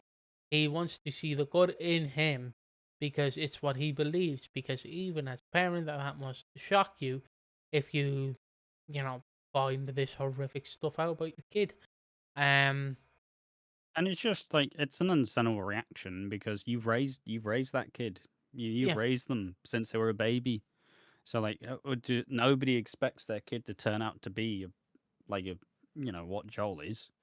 So and at that point you just kind of go, what went wrong? But at the same time, it has happened, and Joel needs to pay for his actions, and yeah, Ross will also have to deal with the actions. I suppose also the bit with Vicky, where Vicky essentially says, "I can't be in the same house as that kid. You have to cut him off. I'm not," and reasonably so. So yeah, it's just a messy situation at the end of the day. I'm glad that this is a fictional story and not real, because it would be really, really depressing. it does sadly happen though. That's the sad bit about Yeah. it. But that's the Joel stuff. Just to finish before I go into the awards and thoughts about it, I'm just gonna do my thoughts about the Joel stuff in this trigger warning section as well. Um, just so like it doesn't really bleed into the like awards and thoughts about the show. Yeah, we'll have a Yeah. nice little debrief, and we'll get back to having some fun with it. But to like continue on, this storyline will continue because there's no way this is the ending. There is absolutely no way. There's a feel like, and I don't want to say when you have money on your hand, but when you have this storyline, which I'd assume will resonate with a lot of people, you can't just end it there. Oh, he goes to jail. I feel like Nick in 92, 93, when he goes to court over what's his name? Over the guy's death, the guy he stabbed in the Queen Vic. Clyde Tavernier? No, Yeah, Eddie Royal. Eddie Eddie Royal. Royal. Uh, Clyde was the guy who got for fitted up for it. Yeah, and obviously the end goal, well, not the end goal, but the ending was Nick gets away with murder. Quite literally, he gets away with murder. He's killed a man and gotten away with it. I feel like you do that kind of same, not in the same sense, because I do feel like you have to have the happy ending where Joel does face actions. But if you want to go down that route, you have Joel go to trial. And if you really want to, and I know this would be a ballsy move, you have him get away with it or face little to no repercussions, and then you can basically take the character in in that way, being like, "Well, I got away with it. I'm not a criminal. I'm just an alpha. You fucking beta. Way, lads, lads, lads." You can have that aspect, or you can have the aspect where he does get sent down. Because I feel like if you show the trial and actually don't do it like Sonya, where you actually just show 2 days of the trial and then it's done. If you actually show the trial of him facing his actions and him testifying in court, I would have this. The scene I definitely would have, and I know this sounds a bit wrong. It's not. It's not. It's not crude or anything, but I know it sounds a bit unfair to the lads. But I would have the like the trial, like the other people on the stands who have to like talk about it and debate where they go. I would have the entire trial be full of women. Oh, the jury. The Yeah, jury, the whole jury full of women. yeah, That'll be fun. and then the judge is also a woman, and the like everyone is just a woman in that courtroom, and then you can have the entire aspect of him basically blowing a gasket, saying, That's unfair. They're all women. They're not gonna they're gonna persecute me because I'm a man, and he can express his beliefs like that. That's personally a good way to go about it. Like him in court, and they're all women, and he's testifying against women. I just seeing him like be against his kryptonite really, um, and yeah, you end it by either him getting his comeuppance or him not getting his comeuppance, and then eventually someone like Amy beating the ever living, well, I don't want to say ever living shit out of him, but basically going, mate, you fucked with the wrong person. It's time to get your comeuppance, you know. That's how I do it. There's some options there. I don't know if you feel the same, but yeah, I feel like you kind of do the same thing you do with Nick, where you just have him on trial and either Yeah, get away with it or not. But yeah, your I don't think you thoughts? should get away with it, but He shouldn't, but I feel like for his character, it's better if he did get away with it, because then it just shows that he thinks he's an alpha, and he truly got away with it. um, I know that sounds wrong, yeah, I but don't know. I think there's still a lot of potential there is. to. There's still a lot of potential for this storyline. I don't know where it's going to go, honestly. I don't know. I don't know where it's going to get. I don't know what it's going to do. But they've done a good job of it. But I'm definitely ready for a break from it for a while. I It's definitely gotten a little bit too hot and heavy for now. It does need a bit of time to cool off, in I, my opinion. I would agree. I would agree that you take like a good 2-3 weeks break from it, and just have It's minor. not block storytelling though. That was No, abolished that was by Ben abolished. Wady. But you kind of have a 2 to 3 week break. You could still have like minor things, like Ross tries to get back into the Sharon household, but like obviously the locks changed and something. Just have some minor details like that. Don't completely forget it. Just kind of be like, yeah, Ross, you smell okay. Thanks, Vicky. Yeah, you do though. Um, but that is the Joel stuff over with. Well, I hope, anyways.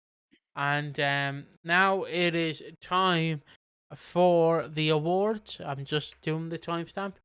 Fuck, I fucked it up. It is now time for the awards, and the awards are as follows. We have the Chris Crenshaw Award, or as I call it, the Chris Crenshaw Award of Excellence, because of the Keanu Taylor Award of Excellence, which is the following award. And then we have the underrated and the you need slapping down, which the famous Ben line. Where do you want to start? Um, Chris Glenshaw. I feel like we often do it. All right. Uh, Um, um, Chris Glenshaw. What do we do? I don't know. Just Zoe's scene with Tommy where she tries to plead to the good side of him. Oh, that was pretty cool. Yeah, that's it. okay. That's I've it. just taken a drink, so I've um on that I will again go for the perspective of Ross, because we are seeing this guy who tries to do the best for his kid, but obviously not many people see it like that. The only person, and if the only person who sees the good in it is Harvey, you fucked up. Um, Yeah. but no offense to Harvey, I know Harvey, the guy playing Harvey's a great guy, but like he's a shit character. Let's be real here. Hope his knee surgery went well. I believe he had to take time out for his knee surgery. I believe he got knee surgery. Got them fucking Rey Mysterio stem cells banged into him. He'll be doing Hurricane Ranish and shit. Watch him. But yeah, I generally like the perspective of Ross, seeing Ross being like, guys, look, what are your kids watching? Don't criticize me. And he's like, yes, but like, st- still, um, I just like that, and I like this. I will also, if I have to give it to something else, it is the scene with, it's the scene with Zoe and Tommy, where Zoe is pleading with him to see the good, and Tommy actually realizing, oh shit, he is a bit of a gobshite. A bit is an understatement. The next is the Keanu Taylor Award of Excellence. What do you have? He's very sleepy. Don't mind him. Oh, fucking hell. Excuse me. God, I don't even know. Keanu Taylor, Wooden. All right, Brian. You first. Okay, I'll go first. I'm giving it to Lexi. Basically, saying emailing every co-worker Johnny worked with, basically going, "Yo, he's a homewrecker. You feel me, dog? You know, a homewrecker, bitch. Yeah, he ruined my life. You know, XXHH. Um, I'm that's gonna steal it and say Johnny's willingness to compromise. Hey, we should tell Lexi. Not yet. We should tell Lexi. No. We should tell Lexi. I've told Lexi. What? There we are. yeah, I'd agree with that. Next up, the underrated award. Who is it going to and why? Um, okay, oh, excuse me. Jesus. No, I'm so yawny. Underrated. Uh, any of the stuff I liked that wasn't. We didn't actually talk about the Nigel stuff, but I'm sure we'll talk about the Nigel stuff next week. Um, but I'm gonna give it to Julie. That is good. If I have to give underrated, I'd say Oscar and Nigel's dynamic. That's pretty good. Yeah. It's underrated in my eyes because Oscar has no clue that he has dementia. I don't think. Um, Yeah, and I don't think so. and Oscar's like trying to help him, but he's also getting a bit pissed off at him. But it's understandable because he doesn't understand why he keeps repeating himself. But Yeah. it's just nice to see. Also, him with what's the new girl called? Jasmine. Jasmine. Him with Jasmine, where they're basically like, it's like, oh, I bet you can't hit on that guy. Oh, I can get his number. I bet. And then Peter's like, Oscar, get on the fucking stall. He's like, oh, thank you, Peter. Thank you. Mm-hmm. Like, it's the only time he's actually glad to see Peter. Let's be real. Um. Also, just on that, I did enjoy Jasmine and Oscar's dynamic. That is also underrated as well. Because Jasmine's like, can you please get this old fuck out of my sight, please? I'm like, that's not nice to say about Nigel, but understandable. You've no clue what he has. Um, Also, just one other underrated bit. I'm not giving like these are not awards. This is just me nominating them for like these are like honorable mentions. Also, there's a fantastic scene this week where you've Elaine with Jasmine, where Jasmine's like going up to Oscar like, "Hey, so if you'd have your hand stuck in a jar or your feet or head stuck in a bucket, which would it be?" And then Elaine's like, "Pick up the glasses, Jasmine." And then like, Oscar's like, okay. And then Elaine's just getting more pissed off, like, "I'll pick up the glasses." And Jasmine's like, "I'm on it, okay, hold on." And then Elaine's like, "Pick up the fucking glasses. Pick up the fucking glasses, will you? Pick up the glasses." Just getting more pissed off at her. I loved it. I love Elaine's dynamic. She's also going to open a B&B apparently. Oh, whoa, Mentioning, whoa, whoa! It's a boutique hotel. Thank you. what is it? It's a boutique hotel. What the fuck's a boutique hotel? I don't know. I don't know. It's a B&B. I don't care. It's a No, B&B. no, it's a boutique hotel. So is she not going to be working the Albert anymore? Yeah, should be doing both. Ah, yeah. Let's go. Um, but on that now we just have the who needs slapping down, Ross. Uh, Joel. There we go. Yeah, there's the Yeah, awards. easy. Now it is everyone's favorite segment. It's back by popular demand. If Aster's not sleepy enough, obviously, but hopefully he's not. I'll get through it. I'm feeling it, but I'll get through it. We have strictly speaking. Please give us the strictly speaking update. Who's been gone and who's good? Blimey. Another week of Strictly. This time, see, I'm also enjoy watching professional Counter Strike as an esport, and unfortunately, Strictly was on at the same time as a pretty intense semi-final where my favorite team was playing. Um, so initially, Strictly was ruined because I was having to watch. I was both because, as I've kind of mentioned, I love to sit down and watch Strictly properly. I shut the curtains, like light a candle, put a blanket on, turn all the music up. Nobody bothers me. But unfortunately, when I watched it on Saturday, it was the joy and the kind of love I have whilst watching Strictly was compounded with the agony that is being a sports fan. So it didn't blend too well. So I basically just rewatched it Saturday morning or Sunday morning afterwards, and then went, you know what, it was actually quite good. One Watching. thing that was fun, we did have Cynthia Evero. She was in Wicked. She played the Green Woman. Shows how much I've watched Wicked, but it's a character. It's a character. She obviously does the fucking. That was terrible. You know, the big note, the famous note from Wicked. Everybody knows it. Oh, that's big time rush. Oh, oh, oh. Neither of us are particularly musically talented. Everybody knows it. It's just to say also, because I was told this in the reactions for Christmas 2024. Ross Kemp was also apparently at the Counter Strike tournament. Yeah, there was a Counter Strike event in London that Ross Kemp was there. Anyways, so I didn't watch. I did watch it Saturday. I wasn't finding the same like really deep like love for it that I did. Obviously my favorite Lewis. It was he got the first tens of the series. He's also in the unfortunate position that he also has dance experience, and you know the Strictly fandom gets about dance experience.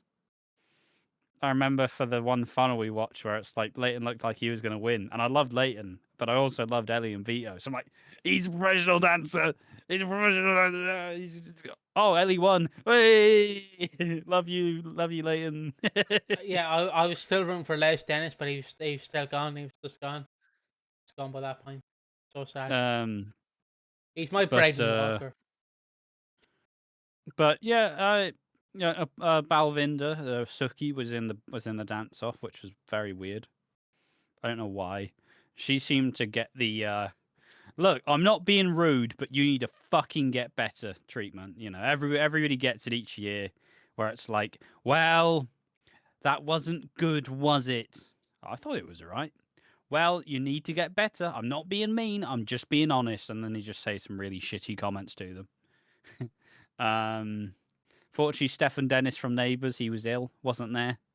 Ellie Goldstein is always forever fantastic, and Lavoie, the drag queen, did a dance that was more down to earth and not over the top, which probably resonated with a lot of the audience. So yeah, no, it was a good week. Strictly, it's very weird to go from because it was supposed to be movies week, but they also did musicals, but there's also a musicals week, and I don't know. It was a good week. Strictly though, I enjoyed it. I seen they And did a. Ross King, like a Scottish Hollywood reporter, went out and he did a dance to Thunderbirds. The one with the puppets. Oh yeah. And yeah, he went out. He was shit. There we are. I will say, didn't they do a Minecraft movie like dance in Strictly? Yeah. Cause that appeared on my Yeah. For You page, and I seen it, and I went, Yeah. Steve. Steve's It not. was very odd. And I went, Steve's not that skinny in the movie, lads. You're putting a bit of. You're not. Yeah, the Minecraft movie dance was very strange. But, and I've been looking forward to this because of what I've been told on Ash's stream.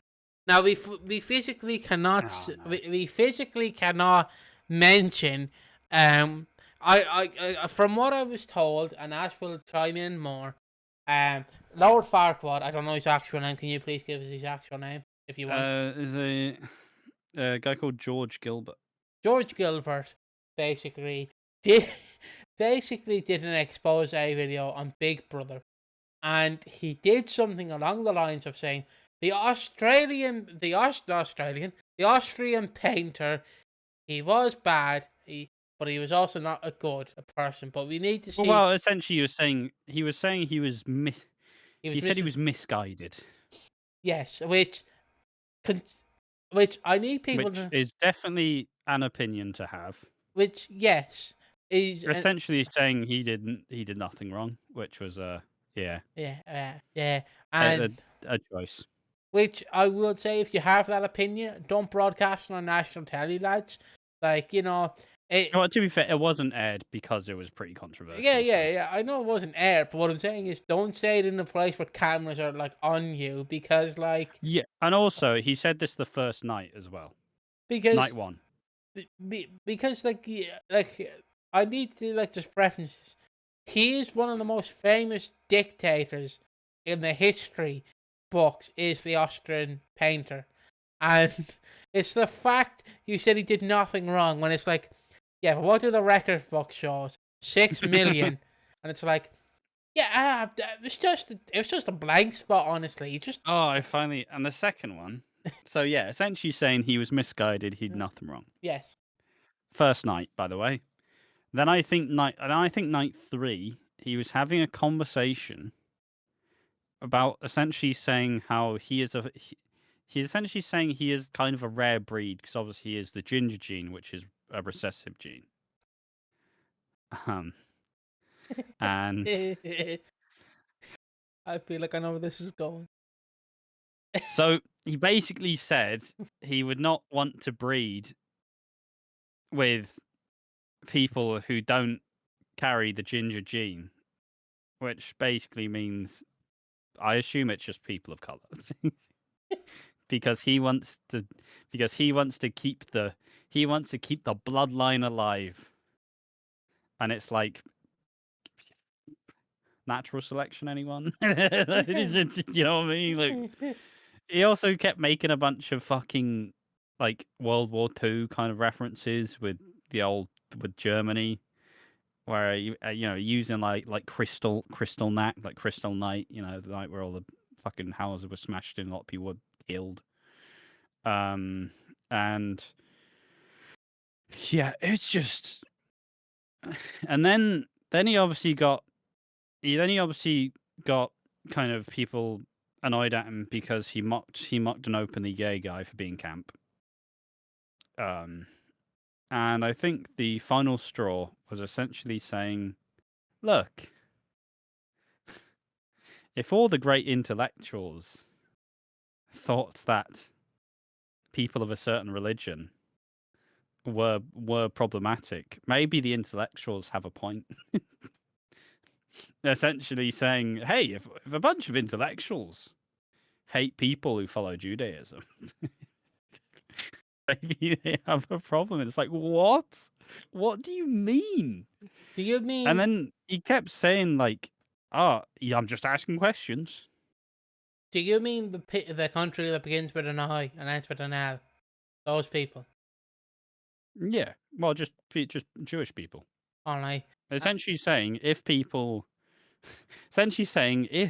if great thinkers who also probably hated those people, saying maybe they have a point, which is a wild state of play to say. I feel like I don't know why, but I feel like when he's going to do a room tour, it's going to be like that one scene out of Father Ted, where Father Ted obviously walks into like a priest's house, and then he's like, "Yeah, Ted, I've got a lot of World War II memorabilia." And then he opens like the door. It's just a bunch of Nazi shit. He just opens the door. Well, Lord Farquaad, you seem to like the red armbands a lot. It's just, yeah, it's lot of space, you know. Don't see any of the alloys. Yeah, just a big collector, big collector. I don't know why that's my go-to. It's just him doing a room tour of that.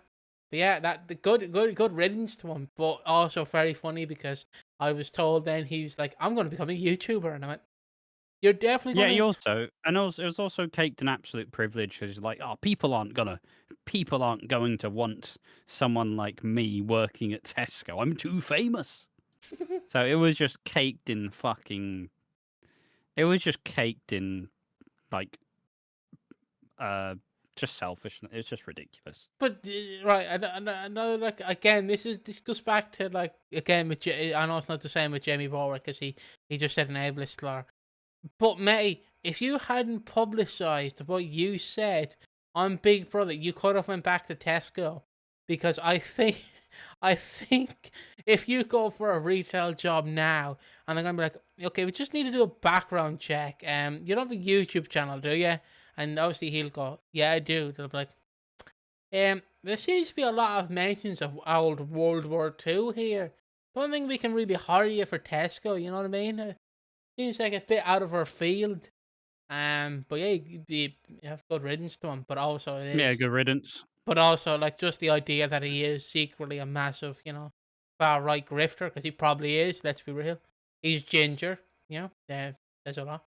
Um, but yeah, that is that is something. So he's going to be a YouTuber now. Ash, what games do you reckon he'll play? I think Well, no, he's going to do YouTube videos about he's going to do YouTube videos about rural Britain. Yep. like what? Go through the history of Britain. No, just like going about living in the countryside. Oh, thought like when you said that to me, I thought you were going to be like, yeah, he's just going to do history videos about Britain, and he's going to be like, we didn't invade India. We just His channel was just like, oh, hey, this is about why post boxes. Like, who the fuck even cares? Who like even cares, man? like. Like we have a pretty niche interest. I feel like we've got more reach than fucking rural Britain. You know what I mean? But like when you said rural Britain, I thought you meant like he was going to do the history where he was going to be like, we didn't invade Ireland. We greeted them and they didn't like us. But still, I don't know why there was hatred. Because he does seem like that kind of historian who would like, we didn't take Ireland capital. We just invaded them. Did regular things. But yeah, I guess now I get to talk about this absolute. Now I need to try and be careful, but I will talk about him.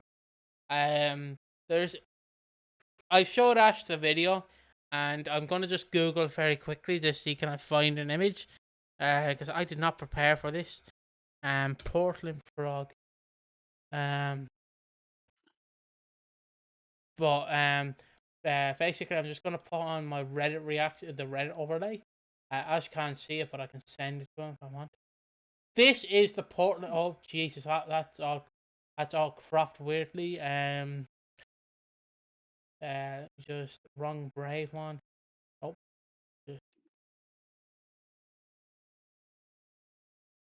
oh no, did I turn off my Discord? I turned my Discord off. Hold on. Oh, I'm great. I'm great with technology, me. There we go. I fixed it. So this is the Portland frog. Um, he is. He is. What is he? Well, he's an. Well, firstly, he. I've been trying to think of my words.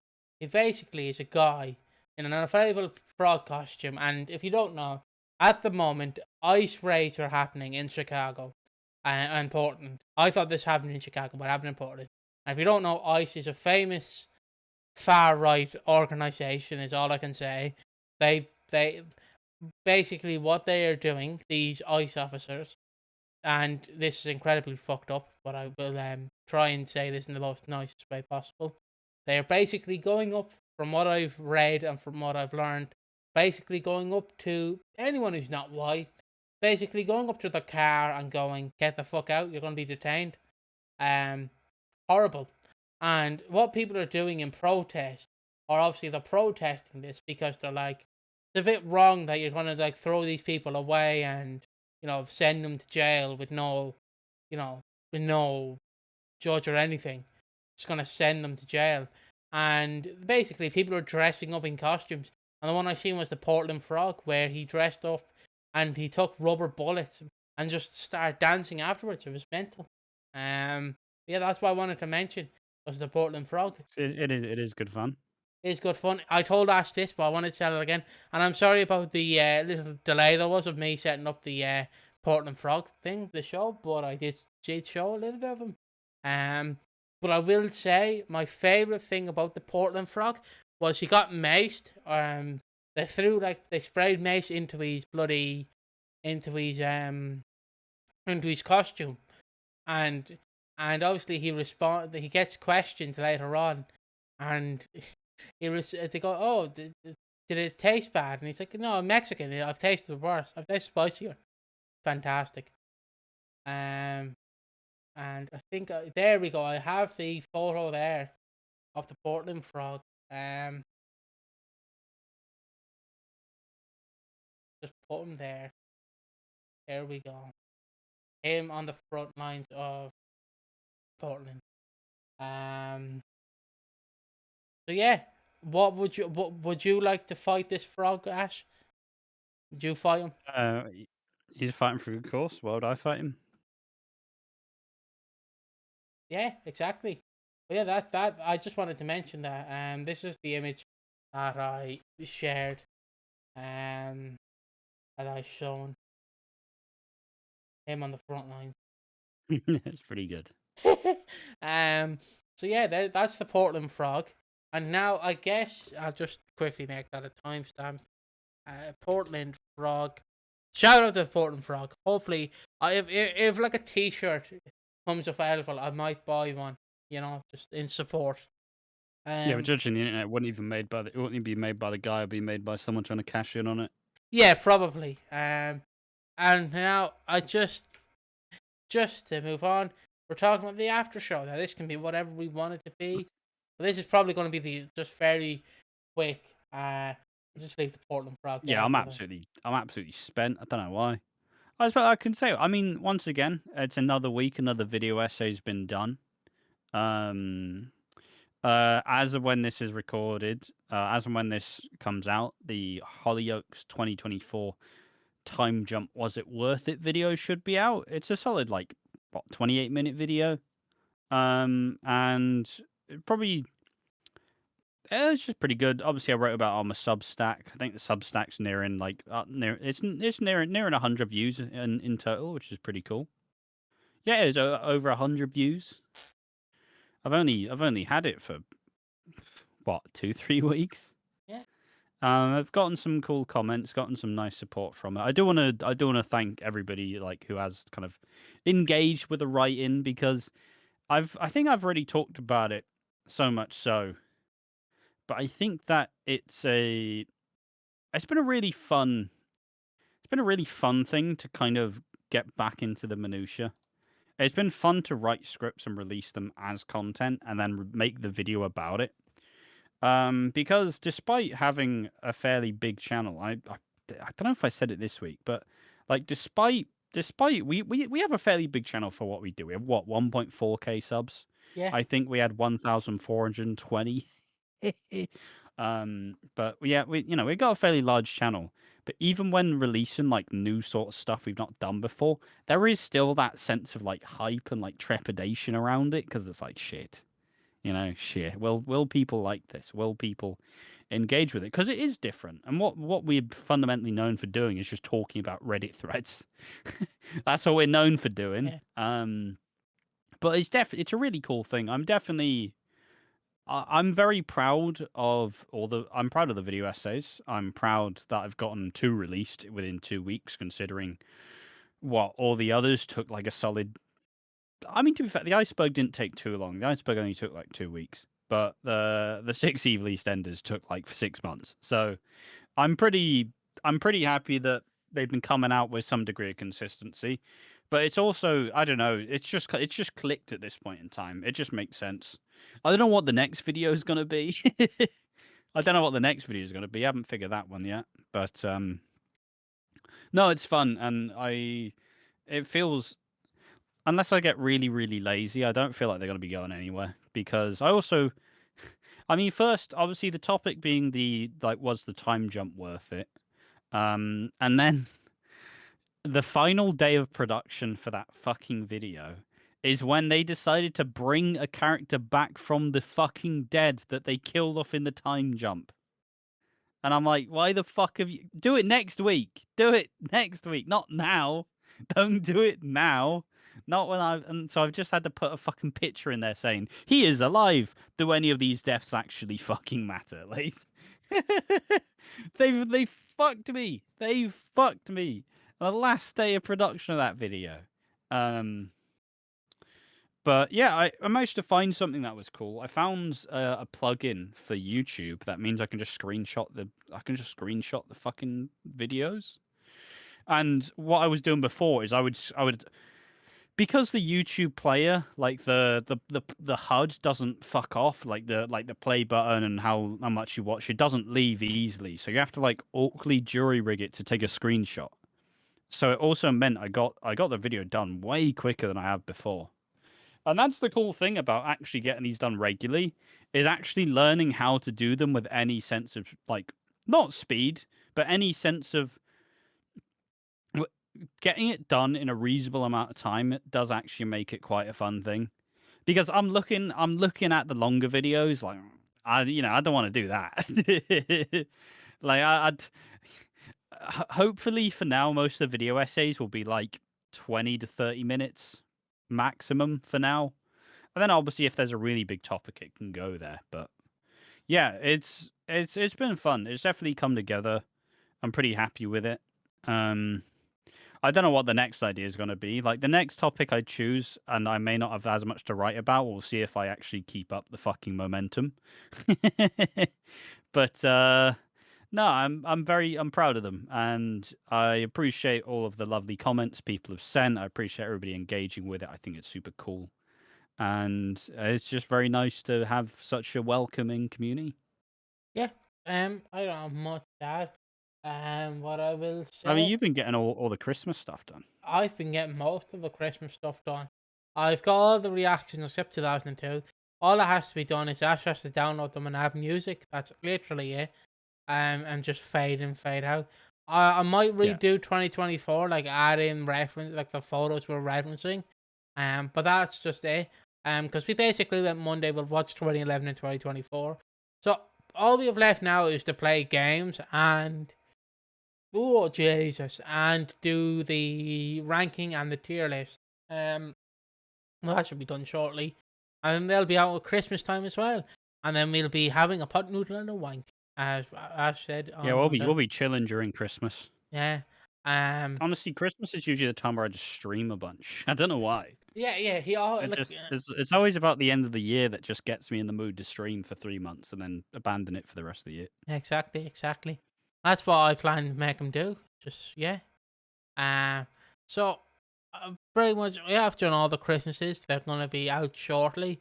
Well, not 2 months sure. time. Shortly in 2 months' time. Next week's the hot. I guess now I can just do the outro. I guess. Um. Nice, Just. we don't need to- Oh, I mean, it.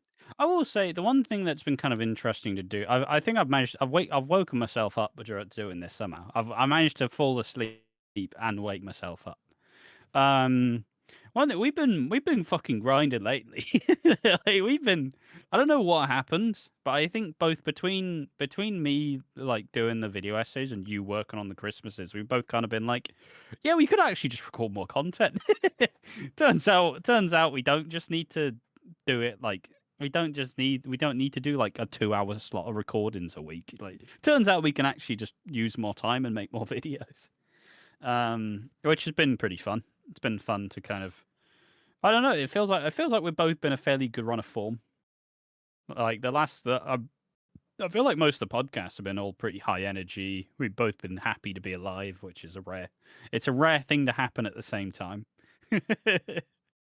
um, but no, we've been grinding. We've been working hard. I say that though.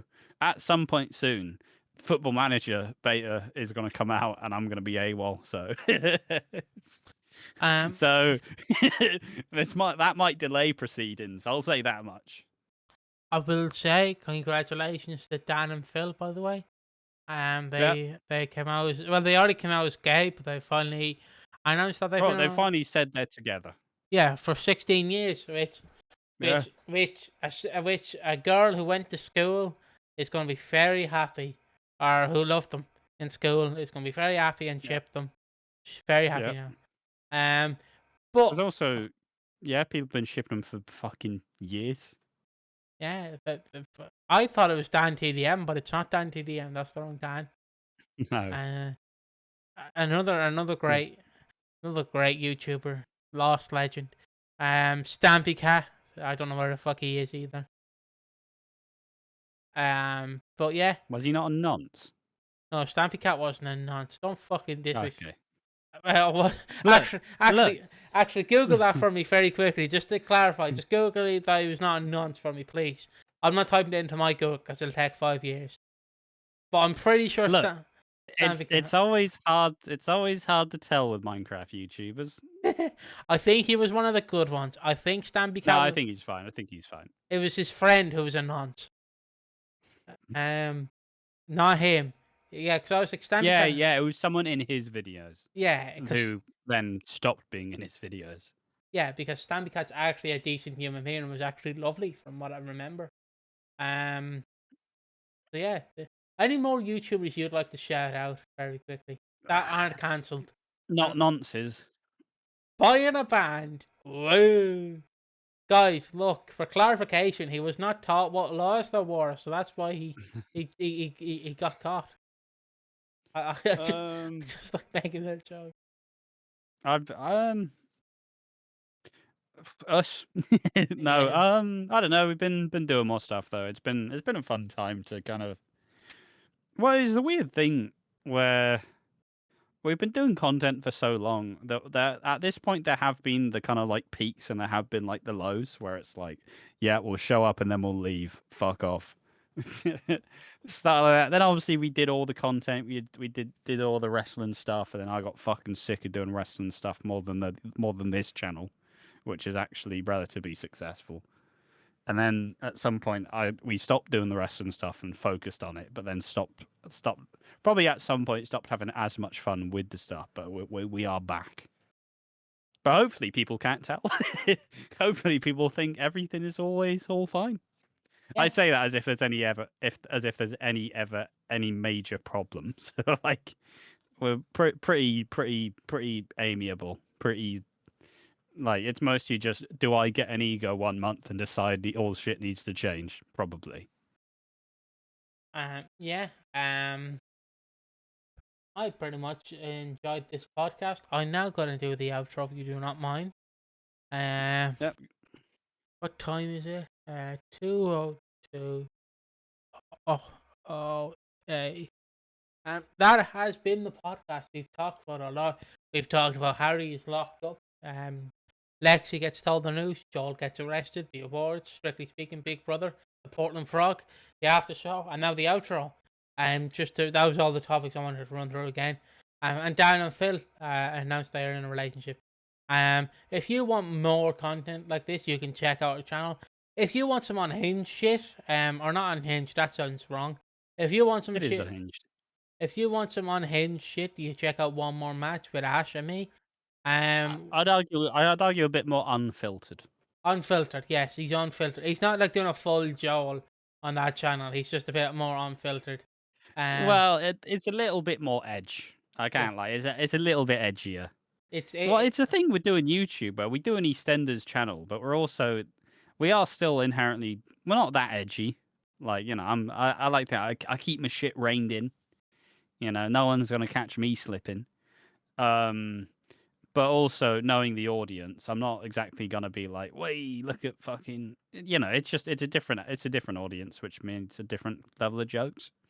yeah, and yeah, so that is One More Match. So yeah, we will see you in the next one. Bye bye. Bye bye.